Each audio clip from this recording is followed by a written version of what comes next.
Dr. Lorandos, I want to focus you on whether you studied suggestibility. Well, we had to. We were, when I say we, I mean organized psychology, rather shocked at what occurred in some of the famous cases that we've all seen on television. You're referring to McMartin?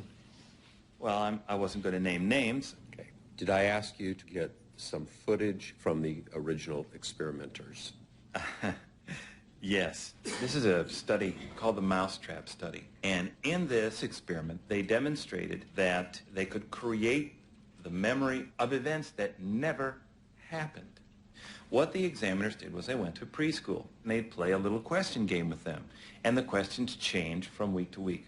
But there's one question that is the same every week for 10 weeks.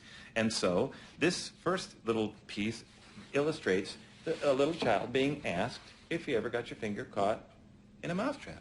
This one says, have you ever seen a baby alligator eating apples on an airplane? No. No? Have you ever had your finger caught in a mousetrap and had to go to the hospital? No. No? Okay, stop. You notice that if you just ask them, they'll tell you the truth. You don't have to pound away and say, tell me more, tell me more, tell me more. Just ask them. But what happens when they're asked again and again? You went to the hospital because your finger got caught in a mousetrap. Did that happen? Uh-huh. Did it hurt? Yeah. So where in your house is the mousetrap? It's up down in the basement. Down in the basement. It's next to the firewood. Stop. The experimenters reported that when they did this, they were shocked at the level of detail that the kids would spontaneously create. And they said, whoop, time out. We've got to debrief these kids. We've got to tell them that it was just a game, that it was just pretend. In your opinion, does that put to rest whether or not it is possible to implant a belief that you've been sexually molested using suggestion? All of these experiments demonstrate quite clearly that we can implant ideas of sexual abuse created as false memories. I have no further questions at this time. Cross. Good afternoon, doctor. How are you doing today? Fine, thank you. You talked a lot about false accusations. What about the concept of a false denial? You would agree, wouldn't you, doctor, that in the area of child sexual abuse, that's a pretty common thing, that kids deny abuse when it actually happens? No, I would not agree. I think that to say that denigrates children that have been sexually abused.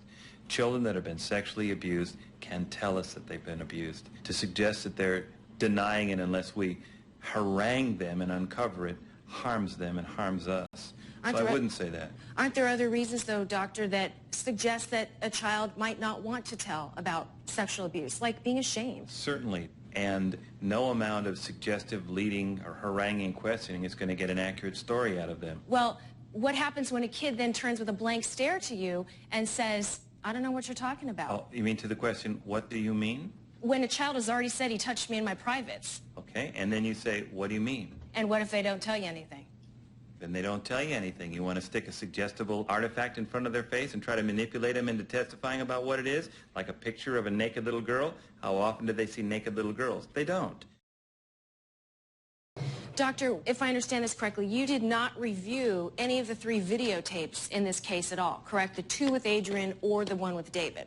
That would have adulterated the purpose for me being here. And you did not review any of the transcripts that discussed what was on these videotapes, correct?